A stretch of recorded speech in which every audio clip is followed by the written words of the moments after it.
ជំរាបសួរពុកម៉ែបងប្អូនទាំងអស់គ្នាជួបនឹងខ្ញុំម្ដងទៀតហើយចាថ្ងៃនេះខ្ញុំចង់ចែករំលែកពីរបៀបធ្វើជំនួយ3រសជាតិដែលមានរសជាតិស្កានៀផ្លែល្ហុងនិងរសជាតិខ្ទិះដូងចាមកមើលពីរបៀបធ្វើជាគ្រឿងផ្សំសូមកុំភ្លេចជួយចុច like share និង subscribe channel របស់ខ្ញុំណាមួយផងដើម្បីទទួលបានវីដេអូថ្មីៗពីខ្ញុំជាបន្តចាឥឡូវយើងជាដំបូងយើងចាប់ផ្ដើមធ្វើជំនួយស្កានៀមុនចាជំនួយស្កានៀទឹកខ្ទិះដូងស្ករសហើយនិងម្សៅជំនួយចាជាដំបូងចាប់ផ្ដើមធ្វើការចិត្តស្កានៀយើងសិនមកចាយើងបន្ទាប់ពីយើងចាក់ហើយចាប់ផ្ដើមធ្វើការក្លុកវាក្លុកនឹងចាក់ជាមួយនឹងទឹកខ្ទិះដូងយើងចូលដល់ដើម្បីងាយស្រួលការក្លុកចាំតែពីក្លុកទឹកវាម្លាយសិនទៅចាប់ផ្ដើមធ្វើការចាក់ទឹកខ្ទិះដូងចូលមកតើយើងចាក់ទឹកខ្ទិះដូង1លីត្រចូលរួចហើយចាប់ផ្ដើមធ្វើការដាក់ជាមួយនឹងម្សៅជំនួយយើងហ្នឹងចំនួន1ស្លាបព្រាកន្លះចាំតើយើងដាក់ម្សៅជំនួយយើងចូលរួចរាល់ហើយយើងចាប់ផ្ដើមធ្វើការកូរវាបន្តិចបន្ទាប់ពីយើងកូរវាហើយយើងចាប់ផ្ដើមធ្វើការដាក់ស្ករសចាំតើយើងដាក់ស្ករសធ្វើការកូរទៅវាដាក់អំបិលហើយយើងចាក់ម្សៅអត្តសកានេះយើងចូលមកធ្វើការកូរវាបន្តិចមកបន្ទាប់ពីយើងកូរវារហូតចាប់ផ្ដើមធ្វើការដាក់ដាំវាទឹកលើចង្ក្រានមកយើងដាក់ដាំវាពីយើងដាក់ដាំវាទៅការកូរវាផងដែរដើម្បីឲ្យវាកុំឲ្យវាខ្លោចបាក់ខាងក្រោមអញ្ចឹងយើងកូរវាមកយើងបន្តការកូរវារហូតដល់ទឹកយើងពុះមកចាឥឡូវទឹកយើងចាប់ផ្ដើមពុះតិចតិចហើយចាបន្ទាប់ពីទឹកយើងចាប់ផ្ដើមពុះហើយយើងធ្វើការបន្ថយភ្លើងបន្តិចបើយើងអត់បន្ថយទេវាអាចនឹងខ្លោចបាត់ក្រោមអញ្ចឹងយើងធ្វើការបន្ថយភ្លើងទៅឲ្យចាប់ផ្ដើមធ្វើការបិទគេឲ្យធ្វើការចាក់វាចូលក្នុងពុម្ពជំនួយមួយមកចាឥឡូវដល់យើងចាក់ពុម្ពចូលយើងទុកវាបន្លាយសិនអញ្ចឹងយើងចាប់ផ្ដើមធ្វើការមកលាយគ្រឿងជាមួយនឹងល្ហុងម្ដងចាចំពោះជំនួយល្ហុងយើងមានផ្លែល្ហុងស្ករសជំនួយនិងទឹកខ្ទិះដូង1លីត្រដូចគ្នាអញ្ចឹងយើងមកធ្វើការចិតផ្លែល្ហុងសិនមកទៅវាចាប់ផ្លែល្ហុងរួចចិតសបកហើយចាប់ផ្ដើមធ្វើការក្លុកវាក្លុកផ្លែល្ហុងយើងឲ្យម៉ត់មកចាំតើយើងក្លុកផ្លែល្ហុងយើងម៉ត់ល្អហើយយើងទុកវាមួយឡែកសិនមកយើងមកធ្វើការលាយយើងដាក់ទឹកខ្ទិះដូងចូលមកខ្ទិះដូងចំនួន1លីត្រទៅចាក់ខ្ទិះដូងរួចរាល់ហើយយើងចាប់ផ្ដើមធ្វើការដាក់ម្សៅជំនួយយើងហ្នឹងយើងវល់វាមកដាក់វាចំនួន1ស្លាបព្រាបាយកន្លះតើពេលយើងដាក់ម្សៅជំនួយយើងចូលរួចរាល់ហើយ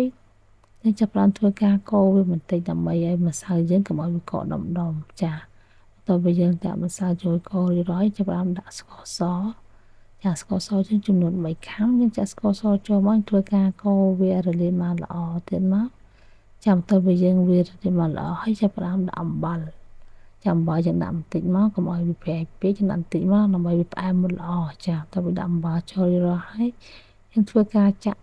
ផ្លែល្ហុងយើងបានក្លុកហើយហ្នឹងយើងចាក់វាចូលមក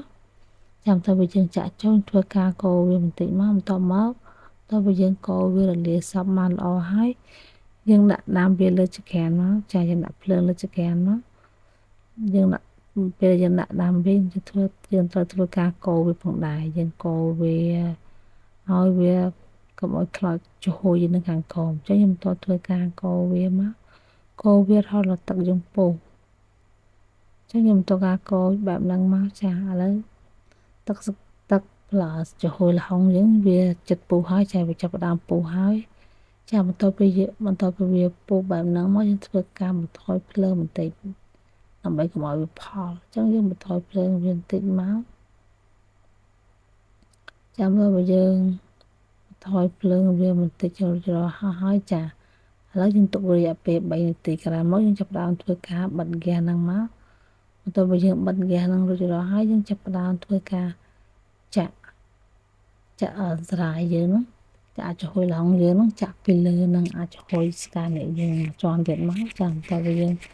ចាក់វាចូលរួចរាល់ហើយយើងទុកឲ្យវាត្រជាក់សិនអញ្ចឹងតើបើយើងចាក់ហើយយើងទុកឲ្យវាត្រជាក់អញ្ចឹងយើងមកធ្វើការលាយគ្រឿងមុខទៀតគឺជាមួយនឹងជំនួយខ្ទិះដូងអញ្ចឹងយើងចាប់ផ្ដើមធ្វើការលាយគ្រឿងមកចាចំពោះគ្រឿងនេះដាក់ទឹកខ្ទិះដូងចំនួន1លីត្រ តមកយើងចាក់ម្សៅចំហុយយើងមួយស្លាបព្រាបាយកន្លះតយើងចាក់ម្សៅចំហុយយើងចូលរួចរាល់ហើយធ្វើការកូរវាដើម្បីឲ្យម្សៅចំហុយយើងហ្នឹងវារលាយបានល្អវាអត់កកដុំអញ្ចឹងយើងកូរវារួចហើយចាប់ផ្ដើមធ្វើការចាក់ស្ករសយើងចាក់ស្ករសយើងចំនួន3ខាំយើងចាក់ឲ្យធ្វើការកូរវាបន្តិចមកតយើងកូរវារួចហើយយើងដាក់អំបិលបន្តិចមកចាដើម្បីវាផ្អែមមុតល្អចឹងយើងធ្វើការកូរវាឲ្យរលាយអំបិលនិងស្ករចូលគ្នាឲ្យរហហើយចាប់ផ្ដើមធ្វើការដាក់ភ្លើងដាក់ដាំមកចាតើយើងដាក់ដាំវាហើយចាប់ផ្ដើមធ្វើការកូរវាផងដែរបើយើងអត់កូរទេចំហុយយើងវានឹងខ្លោចនៅបាតខោមអញ្ចឹងយើងកូរវាកូរចុះកូរឡើងរហូតដល់ទឹកខ្ទិះដូងយើងនឹងពុះអញ្ចឹងយើងកូរវាទៀតមកចាឥឡូវទឹកខ្ទិះដូងយើងចាប់ផ្ដើមពុះបែបហ្នឹងហើយចាពេលវាពុះបានល្អហើយចាំបន្ទាប់ពីវាពុះអញ្ចឹងមកយើងចាប់ផ្ដើមធ្វើការបន្ថយហ្គាសយើងបន្តិចមកដើម្បីកុំឲ្យវាផលចាំបន្ទាប់ពីយើងបន្ថយហ្គាសវាបន្តិចមកយើងទុកវារយៈពេលប្រហែលជា3នាទីទៅ2នាទីចាឥឡូវចំហុយយើងបានពុះរួចរាល់ហើយអញ្ចឹងយើងចាប់ផ្ដើមធ្វើការបិទហ្គាសមកអញ្ចឹងយើងយកអាចចំហុយខ្ទិះដូងយើងហ្នឹងមកចាក់ពីលើនឹងចំហុយដែលយើងបានចាក់ពីតង់មិញហើយហ្នឹងចាយើងចាក់វាចូលមកចាជាការស្រេចឥឡូវយើងទុកវាឲ្យត្រជាក់សិនមកចាឥឡូវស្រាយយើងមករួចរាល់ហើយចាជាចុងក្រោយសូមអរគុណសម្រាប់ការតាមដានទស្សនានៅ Channel របស់នាងខ្ញុំសូមកុំភ្លេចជួយចុច Like Share និង Subscribe Channel របស់ខ្ញុំដាក់មួយផងដើម្បីទទួលបានវីដេអូថ្មីៗពីខ្ញុំជំរាបបន្ត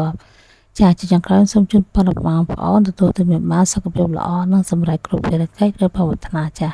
ជាចុងក្រោយសូមអរគុណសូមជម្រាបលា